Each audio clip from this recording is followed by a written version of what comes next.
Good evening, ladies and gentlemen. Thank you. Or as we say in England, assalamu alaikum. Was this the best debate that we've had on God, on Jesus, in a long time?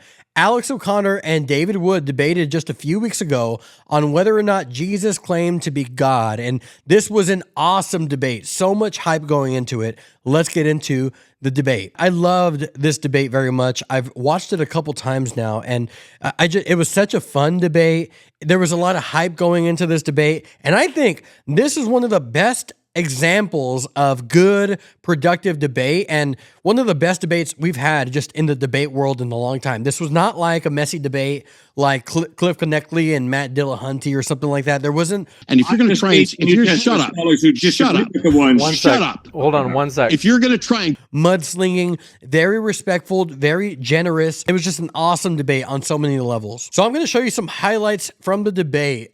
Just quick highlights. Again, we don't have all the time in the world here. I'll link the whole debate in the description here. And if you want to see my full reaction to this debate, the link is in the description below for the Patreon version of this. For as little as $5 a month, you can get the extended of this and every video that I do, heavily extended on Patreon now. This is David Wood's opening here. He sets the stage by arguing on whether or not Jesus claimed to be God in a very unique way that I loved. Here's a quote from Daniel Boyarin in his book, The Jewish Gospels, The Story of Jesus Christ, the story of the Jewish Christ.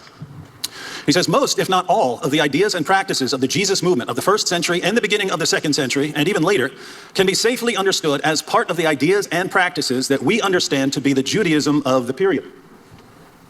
The ideas of Trinity and incarnation, or certainly the germs of those ideas, were already present among Jewish believers well before Jesus came on the scene to incarnate in himself, as it were, those theological notions and take up his messianic calling.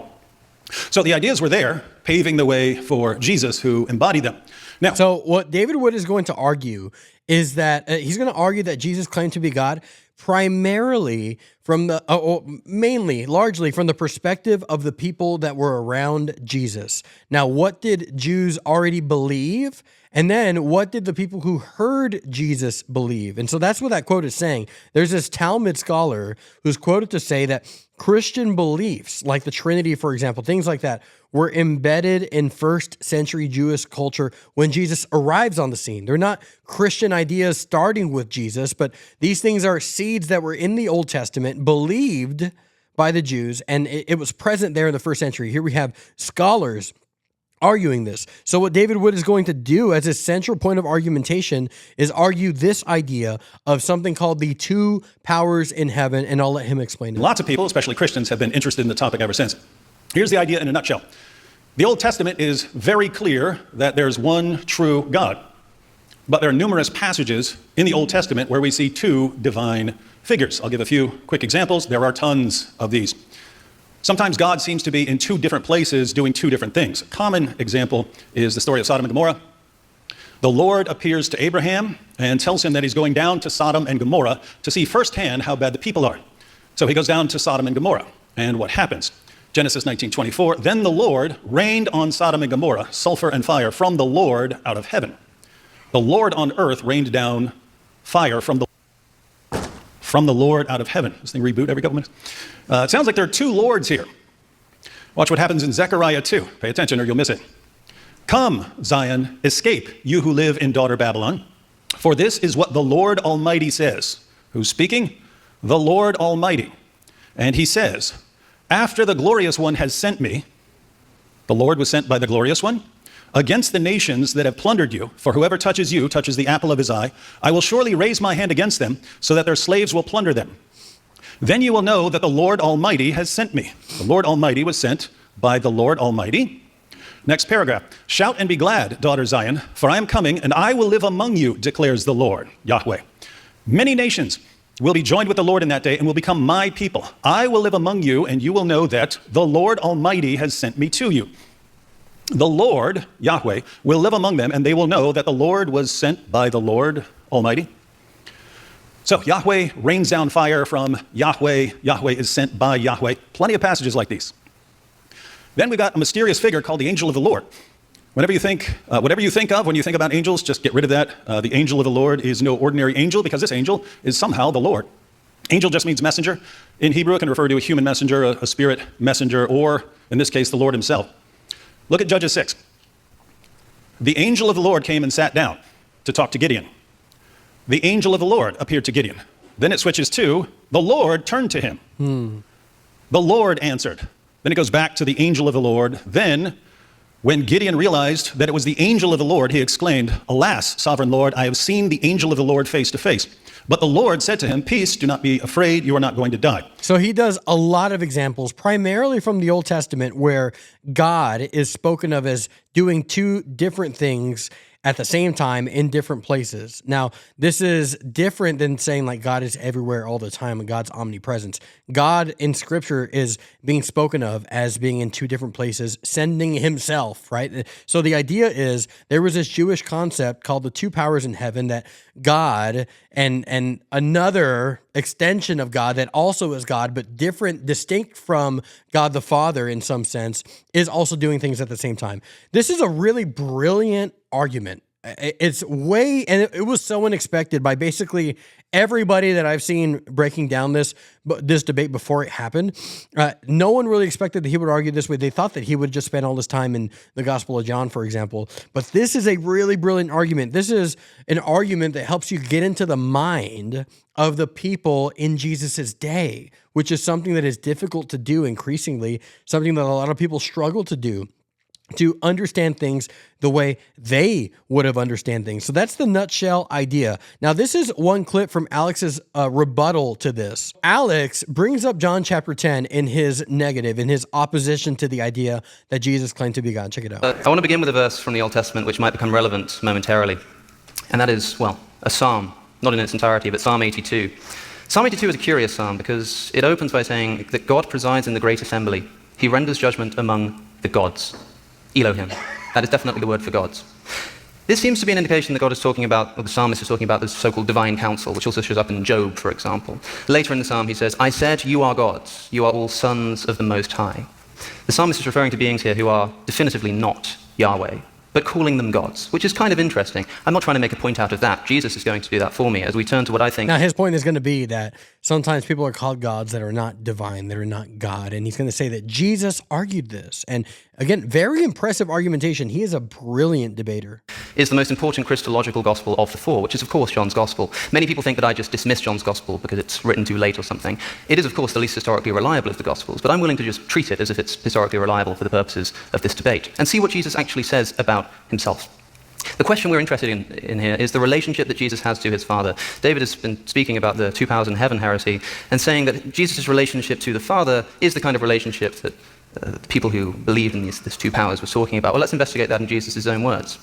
There's one place in the Gospels where Jesus is directly accused of claiming to be God. Do you know where it is? It's in John chapter 10. In John chapter 10, his Jewish opponents come to him and say, "If you're the Messiah, tell us plainly." And Jesus responds by saying, "I and the Father are one." I'm told by Christians this is a direct Christological claim. Who can claim to be identical to the Father except for someone who is God? And there was no confusion about this. The Jewish opponents picked up stones to stone him to death for making this claim. Now, how does Jesus respond? Does he agree with them? Or does he correct them? He says, in response to the Jews, "Is it not written in your law, I have said you are gods?" Quoting, as you'll probably realize, the psalm that I just quoted and explained briefly a moment ago. So, directly asked about his Christological status, Jesus decides to quote a psalm which is explicitly talking about beings who are not in fact Yahweh and yet are called gods. Why would he pick that psalm if the message he wanted to convey was that he is in fact in some sense God, that is, identical to Yahweh? Jesus continues, if he called them gods, why wouldn't he call me God, the one who the Father has sent and set aside? So that's his big argument here. He has a lot of arguments that are very strong. Again, I disagree with him, of course, but he's a very good debater. Respect him a lot in terms of his debate ability. But he brings up John 10 as the only time Jesus is accused of claiming to be God. And he says, Jesus doesn't say, "Yes, I am," but Jesus corrects them. So a little bit later, David Wood actually gets to respond to this, and his response is brilliant. And there maybe, because given the rest of what we read in the Gospel of John and the rest of the Gospels, Jesus is not claiming to be a regular guy.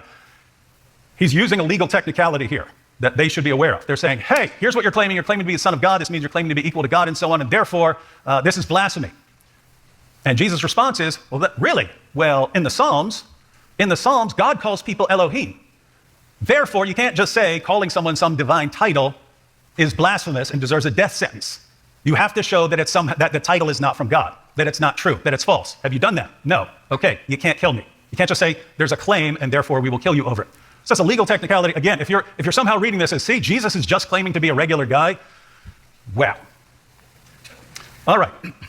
So what David Wood says is it's actually not Jesus correcting them saying I'm not God. It's Jesus actually explaining a legal technicality to them and saying by this standard that you are trying to apply as a means to kill me, you still don't have enough to even be able to kill me, legally speaking. So he's not saying that he's not God. There was great back and forth. In the cross-examination, David Wood just let Alex O'Connor drive the car. And I'm not really sure why this is, and maybe you can check out David Wood's stuff. I haven't seen him talk about why yet. I'm sure he has, but I just haven't seen it. He let Alex O'Connor run the entire cross-examination, and bold move on his part. He just let Alex O'Connor cross-examine him the entire time.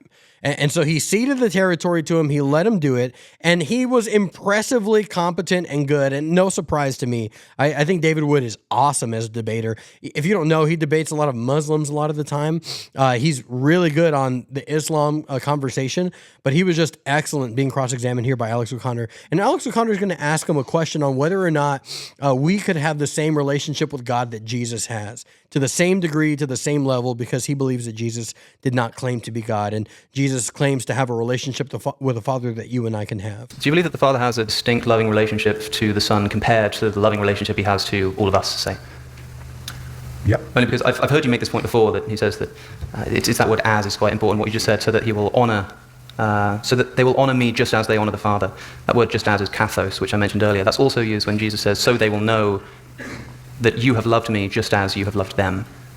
So if we're going to be consistent in our usage of the term here, if Jesus is saying like that they will honor you that they'll honor me just as you honor the Father, then the loving relationship has to be treated in the same way, right? So he's saying the loving relationship that we can have with God can be the same that Jesus has with God, because the same word is used there as, and if we're going to be consistent, the same word is being used in the context of Jesus saying, the glory that you give to God, I should get the glory as well, or the honor that you should give to the Father, I should get the honor as well. So he's saying, therefore, by extension, we can have the same relationship with God that Jesus has. And I think that's Alex O'Connor's way of humanizing Jesus a little bit. Here's David Wood's response. I'm trying to think. If you say that, I could say, I love this person just as I love my wife. And yeah, you'd be right. I could say, well, I just mean I love both of them, but not in the, that wouldn't necessarily be saying I love that person exactly as I love my wife. But that's why there are two words in the Greek. That's why there's like a word for as. No, I'm fine. I'm talking about, you have to interpret words in context. Yeah. And what's the context of this? It's Jesus claims that since the Father is working, he's working also. Mm-hmm. And it's interesting because the discussion among the rabbis was, does God work on the Sabbath? God work on the Sabbath? Yeah, and so Jesus is working, so God works on the Sabbath because he's upholding and sustaining the universe, therefore I get to work on the Sabbath as well. And then, hey, you're claiming to be, they think he's claiming to be another God. And he clarifies, no, by myself I can do nothing. He points us out, and in this context, he's the final judge. And so you will honor the Son just as you honor the Father. There in context, it would be very strange to say, well, I just mean honor me in some sense like you honor the Father, but not in that way. The Old Testament, Yahweh's the one who sets up his throne to judge. Jesus is the one who says all judgment is given to him. Given, yeah. Yeah. And so if all judgment is given to him, and keep in mind, the Old Testament says Yahweh is the one who's going to judge. And you're saying, yeah, but it's given to Jesus. Yeah. And he says it's so that we honor him the same way we honor the Father. Yeah, okay. See, this is why Alex O'Connor's, this is why David Wood's background that he gave about the two powers in heaven idea is so important for setting the stage to this, because Jesus claiming to be God, the argument for that, if you give it just from the New Testament, is a lot weaker, actually. And this is what a lot of people, I guess, didn't realize, and even myself, I didn't fully appreciate this until seeing this debate. The argument just from the New Testament that Jesus claimed to be God can be very strong, but it's weaker if you don't incorporate the Old Testament and the Jewish understanding of God and their rightful understanding of the things that God says, again, about the two powers idea. God goes down from God to God, right? That kind of an idea, that kind of language that is being used, the angel of the Lord being talked about as God, who a lot of people believe that the angel of the Lord is Jesus. Those concepts, when you finally read John, it makes a lot of sense that judgment is solely reserved for God. And then Jesus in the New Testament is said to be our judge. Alex O'Connor says, well, it was given to him. It doesn't matter. He is the one doing the judging. And over the entire narrative theme of the Bible, God is the only one who can judge. Therefore, Jesus is God. Jesus claimed to be God because Jesus claimed to judge, something that the Old Testament says only God would do in the final sense. That's the power behind this argument. That's why you need the Old Testament to argue at the highest level that Jesus claimed to be God. It's not as open and shut and easy as people try to make it out to be, this argument for Jesus. You can make a stronger argument just from the New Testament, but the strongest definitely has to incorporate the Old Testament. I don't know how you could disagree with that at this point. Awesome debate. I loved it. I'll watch this debate a few more times easily. Easily one of my favorite debates. Where does it rank for you? Where do you think this debate ranks? I thought it was amazing. What did you think about the debate? Who won? Who lost? Did you love the tone of it? What could have been better? What could have been worse? Let me know what you think in the comments. Like the video, subscribe to the channel, consider supporting on Patreon. God bless you. Lord willing, I will talk to you soon. Take care. Goodbye.